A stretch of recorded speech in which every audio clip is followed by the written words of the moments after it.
sou a professora Gabriela e vou lecionar a disciplina de História para o segundo ano do Colégio Emaús. Mas antes vamos fazer uma oração. Senhor meu Deus, nós te agradecemos por mais esta aula. Nós te pedimos para que esteja conosco e nos conduza. Em nome de Jesus, amém. Vamos agora fazer a nossa chamada. Alexandre Miranda, Breno Vitalino, Daniel Nizer, Davi Lobato, João Antônio, Maria Eduarda, Pedro Augusto, Pedro Lucas e Sofia Ribeiro. Vamos começar agora a revisão para a prova final de História.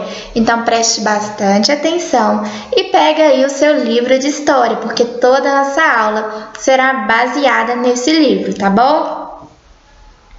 Vamos começar aí na página 95. Nessa página tem um tema que se chama Há Tempo para Tudo, percebendo o tempo passar. Temos aí algumas atividades de uma personagem que é a Camila durante o dia. Então ela acorda, toma seu café da manhã, escova seus dentes, brinca, faz o seu dever de casa, almoça, toma banho, vai para a escola, chega, faz aí uma leitura e depois ela vai dormir novamente. Todos nós temos uma rotina, não é mesmo? Na página 99 vai falar sobre as atividades que as pessoas fazem durante a semana, tanto os adultos como as crianças. Os adultos, eles trabalham. Normalmente, eles trabalham de manhã e à tarde. Mas existem outros que trabalham à noite. Alguns trabalham durante alguns dias na semana, como segunda a sexta. E tem folga, ficam em casa ou fazem um passeio aos sábados e aos domingos. Porém, existem outros que trabalham nos fins de semana, E aí eles têm folga durante outros dias da semana. Quando falamos na divisão do dia em manhã, tarde e noite, ou nos 7 dias que formam uma semana, é porque marcamos o tempo. Essa marcação é muito importante para que todos consigam viver de forma organizada. Aí na página 111 está falando que a criança faz história. Está falando sobre como o tempo vai passando na nossa vida e como vamos mudando. Você provavelmente tem entre 7 e 8 anos, não é mesmo? E hoje você é de um jeito. Mas no passado você já foi de outro jeito, você já foi menor, mais novo. Então você foi mudando ao longo do tempo. Porém, existem coisas que não mudam, como por exemplo os nossos gostos, alguns dos nossos costumes, não é mesmo? Então existem coisas que mudam e existem coisas que não mudam. E aí tem até um exemplo, de uma pessoa adulta falando com uma criança. Como você cresceu? Outro dia mesmo era um bebê. E aí ele imaginando. E aí ele falando assim, você se lembra daquele tempo? Existem algumas coisas que nós não conseguimos lembrar de quando nós éramos bem pequenos. Mas nós podemos saber através das pessoas, dos adultos que nós conhecemos. Os nossos pais, os nossos avós, que vão nos contando como era naquela época.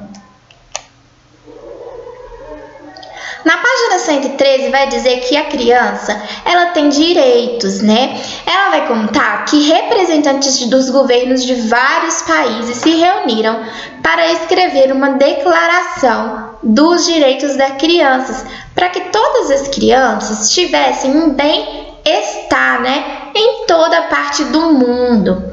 E os direitos, eles são muito importantes e nós precisamos de conhecer os nossos direitos para exigir que eles sejam respeitados.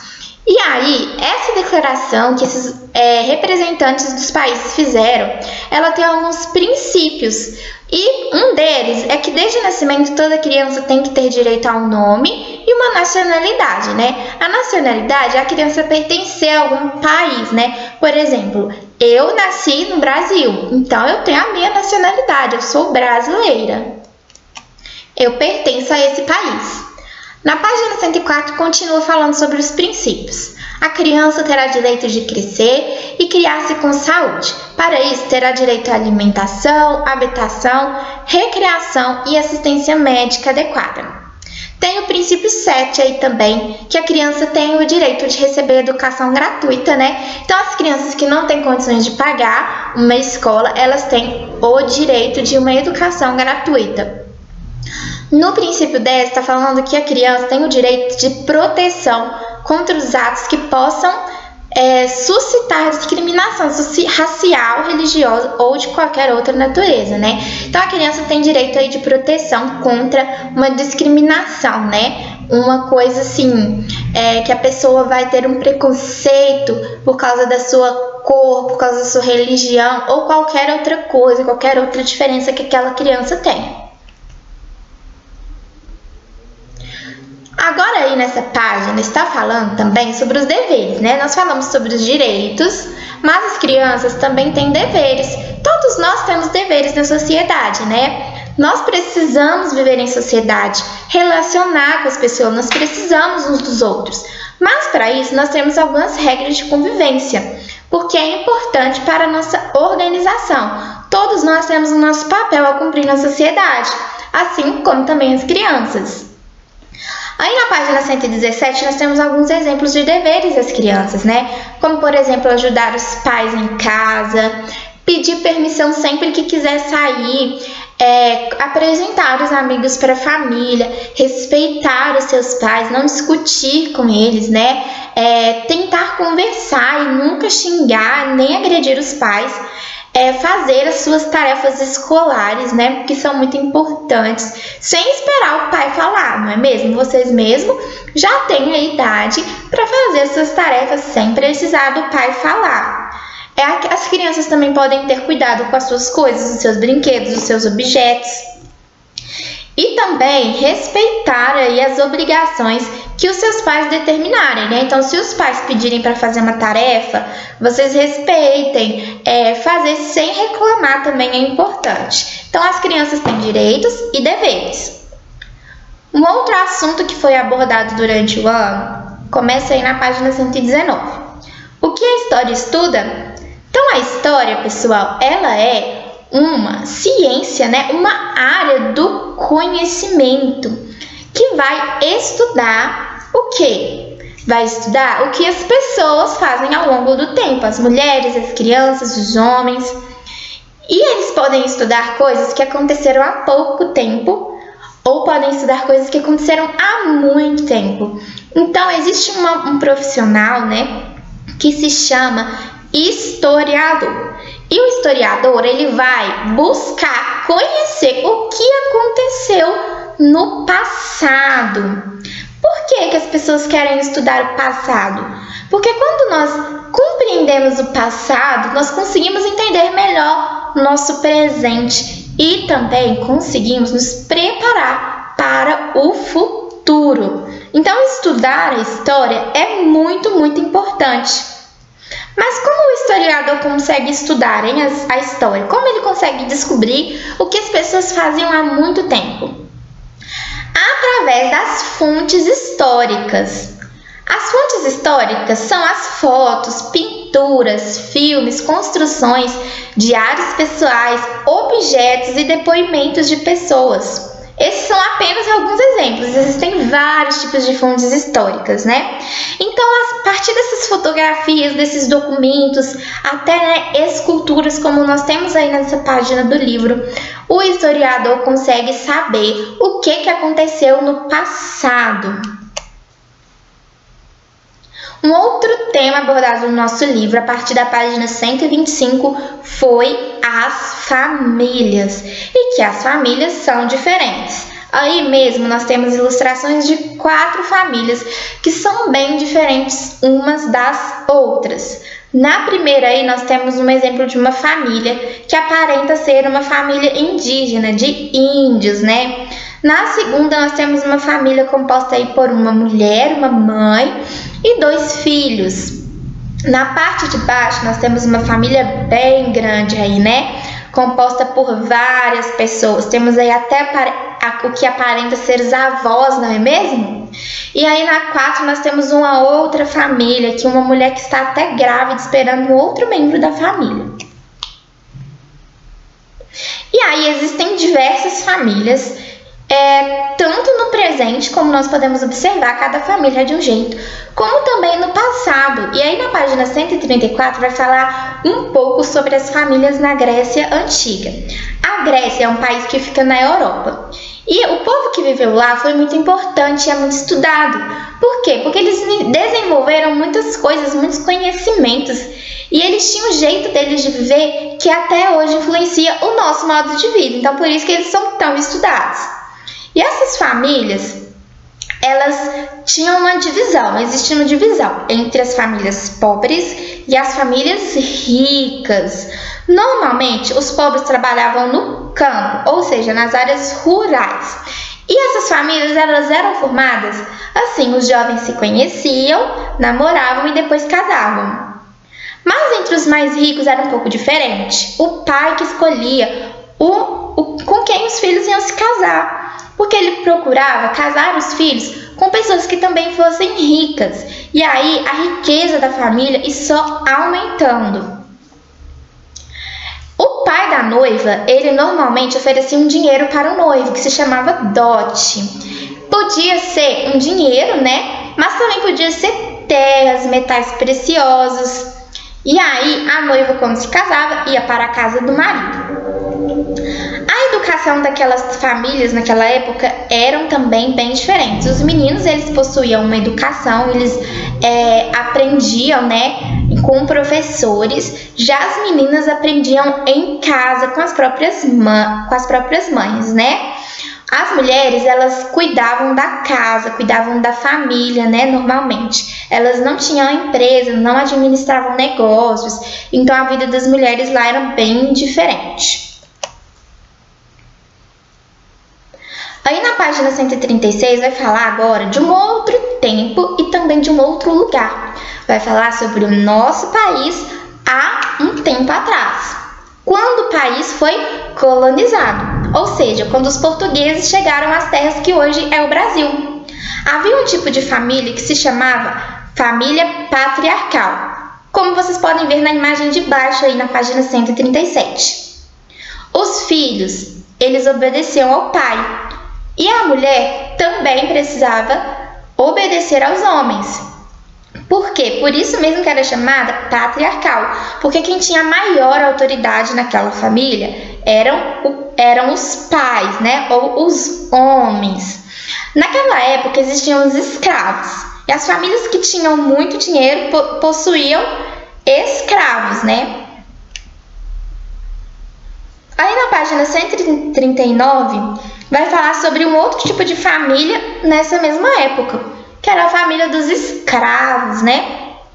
E é interessante que esse livro traz pra gente que durante muito tempo as pessoas acreditavam que os escravos, eles não tinham famílias que duravam por muito tempo. Eles achavam que os casamentos se separavam, mas depois eles descobriram que, na verdade, os casamentos eram bem duradouros, que os escravos permaneciam unidos porque isso ajudava eles a suportar a vida dura que levavam.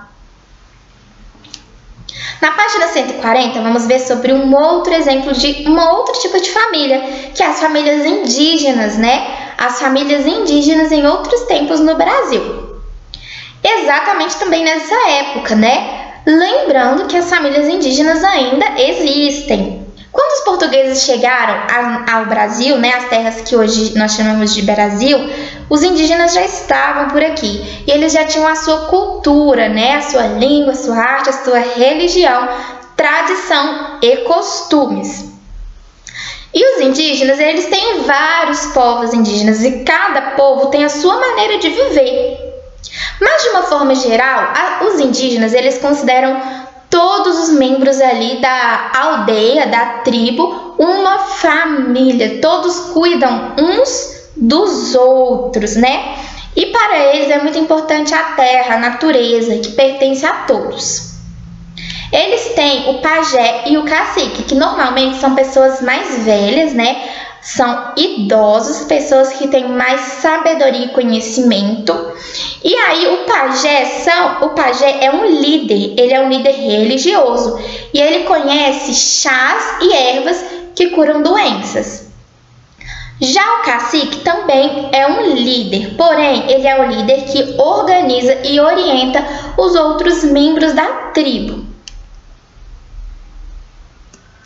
Um outro assunto abordado em história foi o campo e as primeiras cidades brasileiras. Vocês viram que o campo e a cidade têm as suas características, né? E aí, na página 156, vai nos falar que quando os portugueses chegaram aqui no Brasil, em outras partes do mundo, muitas pessoas já moravam em cidades. E ao longo do tempo, aqui no Brasil, isso também foi mudando. E aí, vai dizer que a maior parte dos habitantes viviam no campo. Antigamente, a maior parte vivia no campo, né? Cuidando das plantações, dos animais. Porém, com o passar do tempo, as cidades no Brasil foram sendo formadas. Como aí vocês podem ver, né, o Rio de Janeiro, vocês podem ver Salvador e também a foto de João Pessoa. E aí essas cidades elas foram formadas com o tempo. O que foi acontecendo? As pessoas do campo, elas começaram a vir para a cidade, né? Porque as cidades começaram a crescer e as pessoas do campo iam para as cidades em busca de quê? De emprego, né? Para sobreviver. Só que o que aconteceu? Muitas vezes, muitos que chegavam aqui não encontravam emprego, então passavam por muitas dificuldades aqui na cidade. Outro assunto abordado em história durante o ano foi o trabalho e os trabalhadores. Nós vimos a importância do trabalho e a importância que cada trabalhador tem, cada um com a sua função, todas são muito importantes, não é mesmo? Nós vimos também que os trabalhadores, eles tiveram que lutar muito para ter o quê? Os direitos que eles têm hoje. Uma boa condição de trabalho, um salário justo e outros benefícios, né? Como, por exemplo, um descanso remunerado. Nós vimos também que existiu o trabalho escravo durante um tempo, né? E que aqui no Brasil nós tivemos quem que foram escravizados? Tivemos os indígenas e também tivemos as pessoas trazidas da África. Porém, não foram apenas essas pessoas que foram vítimas da escravidão, né? Nós tivemos outros povos lá na antiguidade que também tiveram a escravidão, que foram explorados, o seu trabalho foi explorado por outras pessoas. Por fim, vamos revisar aqui o trabalho que o segundo ano fez na Literarte 2020. O tema do segundo ano foi a evolução dos meios de comunicação. Cada um de vocês fez um trabalho que ficou bem legal, eu gostei de ver, viu, turminha? E aí nós vamos revisar alguns tópicos deste trabalho que vocês fizeram. Vocês viram a evolução da televisão, por exemplo. Coloquei aí para vocês duas imagens, de uma televisão antiga e de uma televisão atual. Pensem bem, quais diferenças vocês podem notar aí? A imagem da televisão atual é bem melhor, não é mesmo? A televisão também mudou o seu tamanho e até mesmo o seu peso. Vocês viram também a evolução do rádio. Observem bem aí a diferença entre os dois tipos de rádio. Hoje em dia, o rádio atual, você pode até colocar aí, né, um pendrive para passar suas músicas, então mudou muito também. Tivemos também a evolução do celular, que é algo muito comum nos dias de hoje. Observem aí como era o celular antigo e como é o celular atual. Antigamente, os celulares eles não tinham acesso à internet, por exemplo. Hoje em dia, os celulares têm acesso à internet e fazem muitas coisas, né? Nós temos muitos recursos em um celular. Vocês viram também a evolução do computador. Observem bem as duas imagens. Temos dois computadores bem diferentes uns dos outros. Os computadores antigos, eles eram maiores e também tinham menos recursos, né? A gente não conseguia fazer tantas coisas como nós fazemos hoje no computador. Pessoal, essa foi a revisão de história. Eu espero que vocês tenham gostado. Estudem, tá? Revejam as atividades que vocês fizeram no livro, porque eu tenho certeza que vocês vão fazer uma prova bem bacana. Um beijo pra vocês. E lembrem-se, juntos no caminho sempre.